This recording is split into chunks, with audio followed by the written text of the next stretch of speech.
Book 14, Eulogies on Mount Sumeru, emphasizes the metaphysical aspect of Buddha as being absolute truth.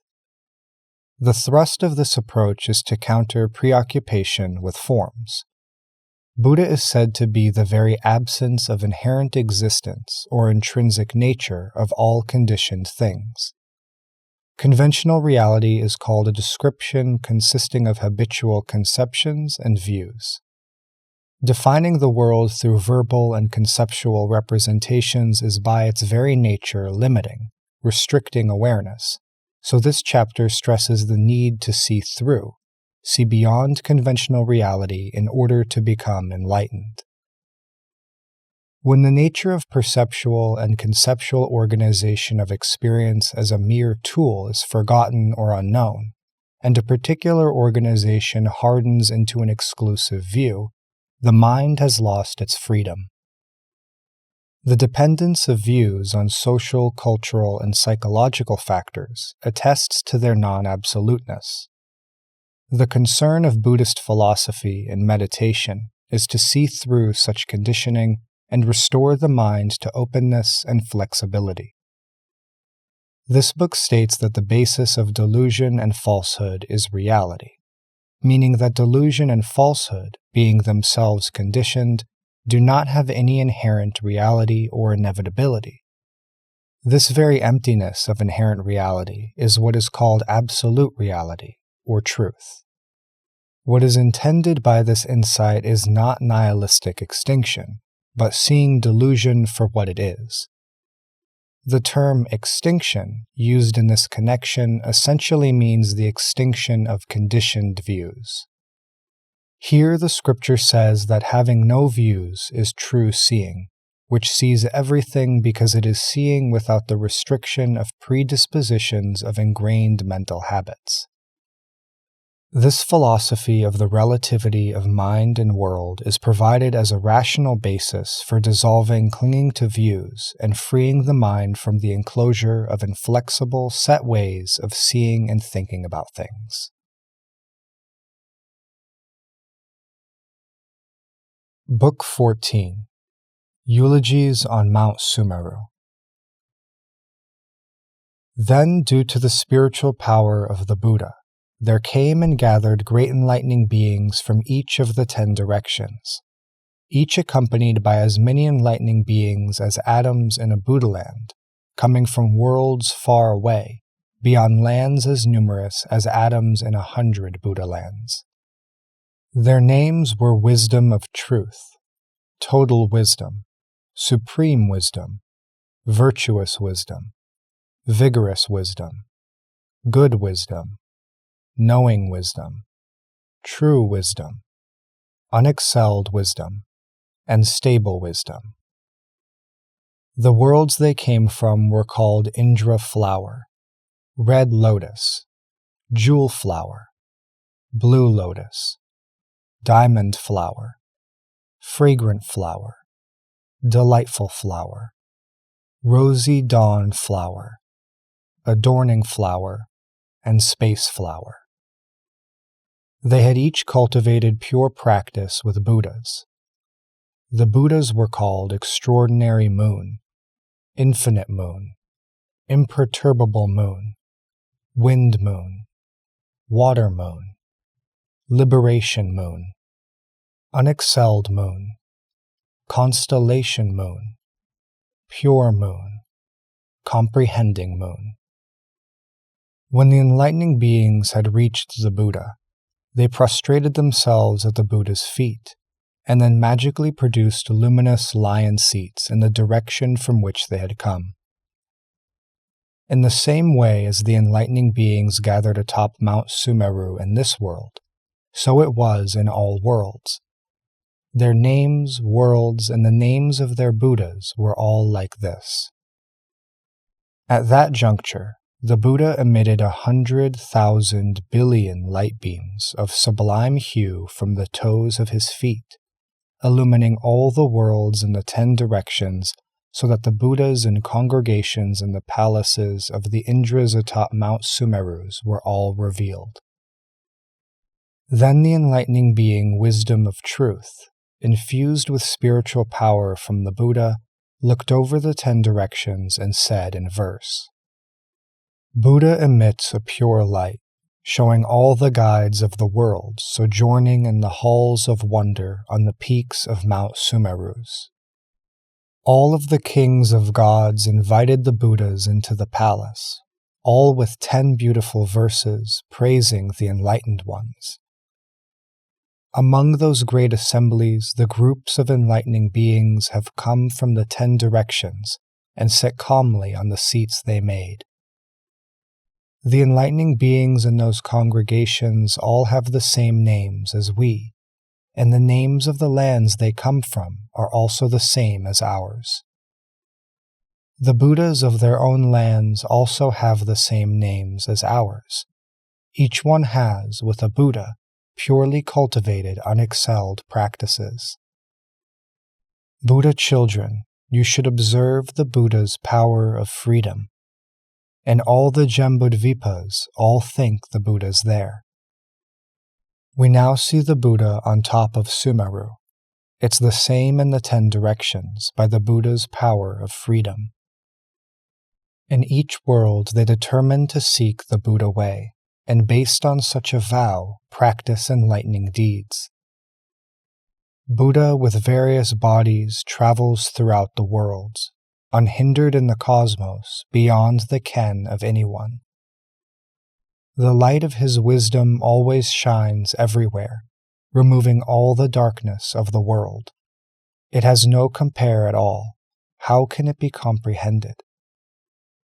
Then the enlightening being Total Wisdom, infused with the power of the Buddha, looked over the 10 directions and said in verse, Even if one always looked at Buddha for 100,000 eons, not according to the absolute truth, but looking at the Savior of the world, such a person is grasping appearances and increasing the web of ignorance and delusion, bound in the prison of birth and death, blind, unable to see the Buddha. Observing all things to be without inherent existence, whatever their appearances of origin and disappearance, being just provisional descriptions. All things are unborn, all things are imperishable. To one who can understand this, the Buddha will always be manifest. The nature of things is fundamentally empty and null, with no grasping and no vision. The emptiness of inherent nature is Buddha. It cannot be assessed in thought. If one knows the inherent nature of all things is like this person will not be affected by any afflictions. Ordinary people seeing things just pursue the forms, and don't realize things are formless. Because of this, they don't see Buddha. The sage is detached from the realms of time, replete with the marks of greatness, dwelling in non-dwelling, omnipresent without moving.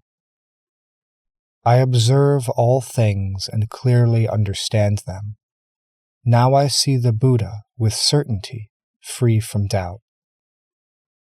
Wisdom of Truth has already explained the real nature of the enlightened.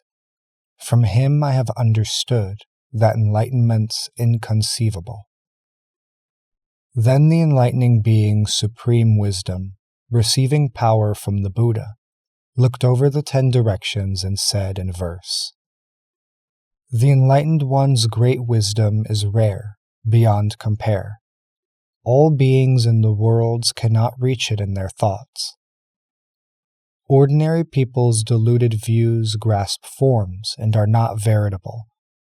Buddha is beyond all forms, so not within their view. The deluded and unknowing wrongly grasp the forms of the 5 clusters, not understanding their true nature. Such people don't see Buddha. Knowing that all things have no inherent being of their own, understanding the nature of things this way, one will see Vairocana. Caused by the preceding 5 clusters, succeeding clusters arise in continuum. Comprehending this nature, one sees Buddha, inconceivable. Just like a jewel in the dark cannot be seen if there is no lamp. With no one to explain Buddha's teaching, even the intelligent cannot comprehend it.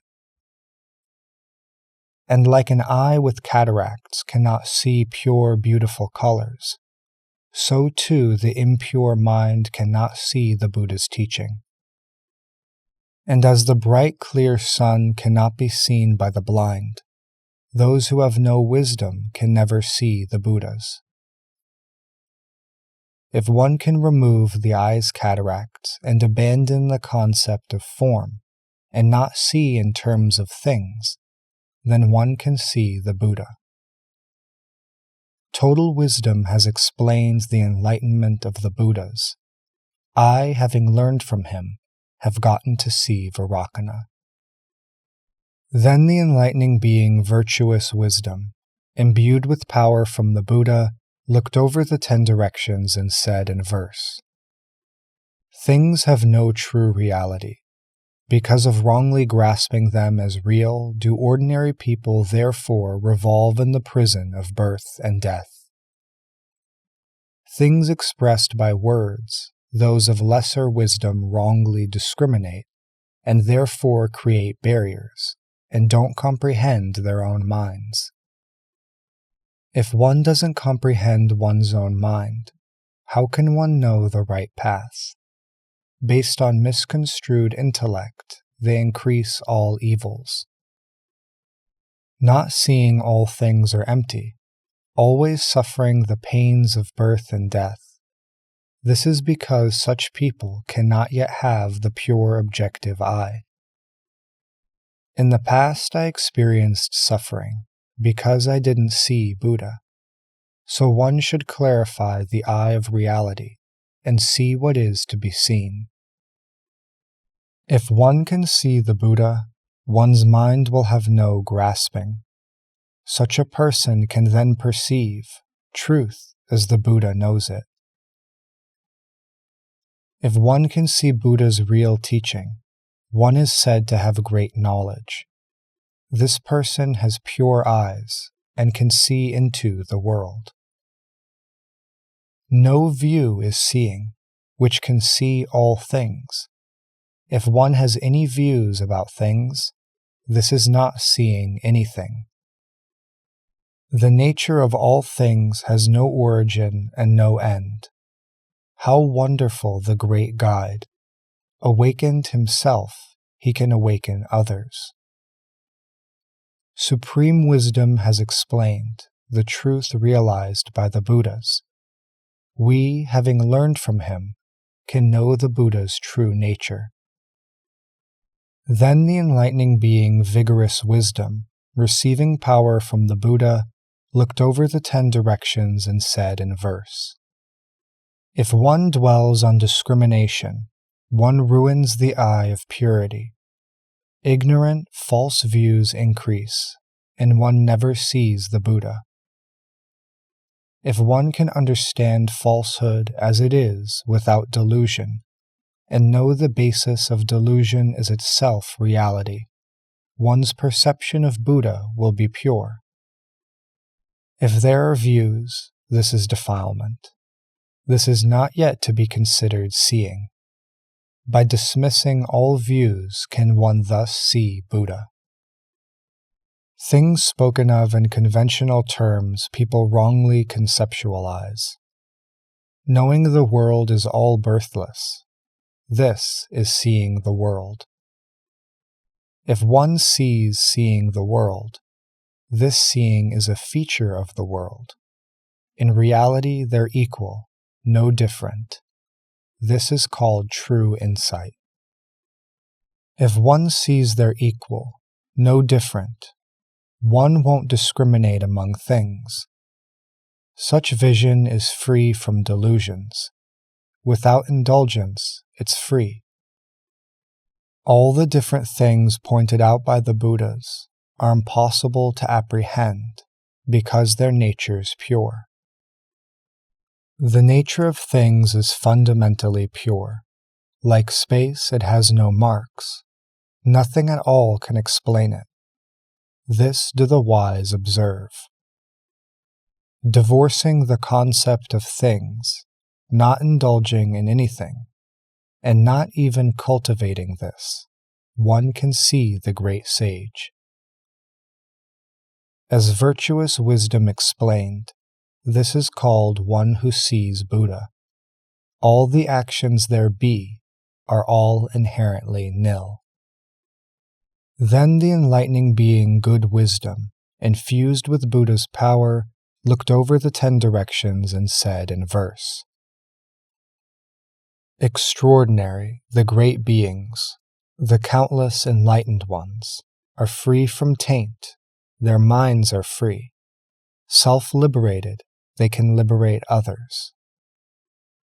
I see the lamps of the worlds, as they are without delusion, as one who has accumulated knowledge over eons can see. The acts of ordinary people all soon pass away. Their nature is like space, so said to be without end. When the wise speak of endlessness, this is still not saying anything. Because inherent nature is endless, it can have an inconceivable end. In the endlessness spoken of, there are no beings to be found. Knowing the nature of things is thus, one will see the honored one. No view is called seeing. The birthless is called beings. Whether views or beings, knowing they've no substantial nature, the seer dismisses entirely the subject and object of seeing. Not destroying reality, this person knows the Buddha. If one knows the Buddha and the truth the Buddha tells, one can illumine the world like Buddha Vairocana does. The truly enlightened point out well the pure road of one truth. The great being vigorous wisdom expounds innumerable teachings. Whether of existence or non-existence, his conceptions are all removed. Thus he can see the Buddha and abide in reality. Then the enlightening being, knowing wisdom, imbued with power from the Buddha, looked over the 10 directions and said in verse, "Hearing the supreme teaching, I produce the light of wisdom, illumining all worlds everywhere, seeing all the Buddhas. Herein there's not the slightest thing, only provisional names. Those who think their self and person enter a dangerous path due to this. People who grasp and cling think the body really exists. The Buddha is not something grasped, so they never get to see. These people lack the eye of wisdom and cannot see the Buddha, circulating in the sea of birth and death through uncountable eons. Contention is called birth and death. Non-contention is nirvana. Birth and death and nirvana, both cannot be grasped. If one pursues provisional names and grasps these two things, one is not in accord with reality and doesn't know the sage's subtle path. If one produces such conceptions, this is Buddha, this is supreme, one is deluded. This is not real truth. Thus one cannot see true awakening. If one can know this real body's quiescent character of true thusness, one can see the truly enlightened, transcending the path of speech. Things expressed in words cannot disclose the character of reality. Only through equanimity can one see things, including the Buddha. The truly enlightened in the past, the future, and the present forever sever the root of discrimination. That's why they're called Buddha. Then the enlightening being True Wisdom, empowered by the Buddha, looked over the 10 directions and said in verse, "I'd rather suffer the pains of hell while able to hear the name of Buddha than to experience boundless pleasure without hearing the name of Buddha." The reason for suffering in the past over countless eons revolving within birth and death is due to not hearing the name of Buddha. Not deluded about things, realizing them as they truly are, detached from all compounded forms. This is called unsurpassed awakening. The present is not compounded, nor are the past and future. All things have no signs. This is the real body of Buddha. If one can see this way the profound truth of things, then one can see all Buddha's reality body in its true aspect. Seeing what's true as true, and what's not true as untrue, such ultimate understanding is the reason for the name of Buddha. Buddha's truth cannot be perceived. Realizing this is called perceiving truth. The Buddhas practice this way. Nothing can be grasped. Knowing they are many because one, and one because many, realize all things have no basis and only arise from compounding. There is no creator or created. They only arise from habitual conceptions. How can we know it is so? Because other than this, naught is. All things have no abode. No definite locus can be found. The Buddhas abide in this, ultimately unwavering. Then the enlightening being Unexcelled Wisdom, receiving Buddha's power, looked over the 10 directions and said in verse, "The unexcelled great beings dismiss the concept of creatures. None can surpass them. That's why they're called unexcelled. The sphere attained by the Buddhas has no fabrication and no discrimination. The gross has no existence, and neither does the fine. The realms accessible to Buddhas are innumerable therein. True awareness is detached from numbers. This is the Buddha's true teaching. Buddha's light shines everywhere, destroying all darkness and gloom.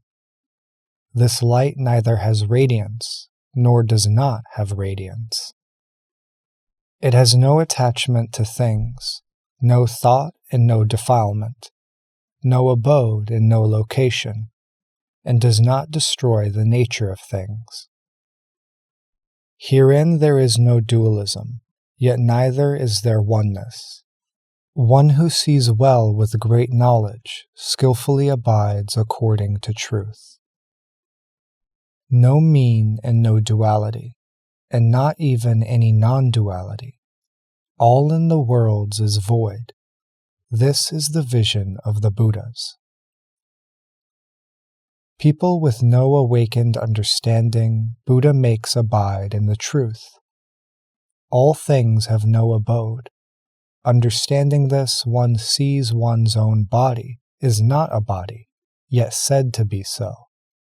Is not born, yet manifests birth.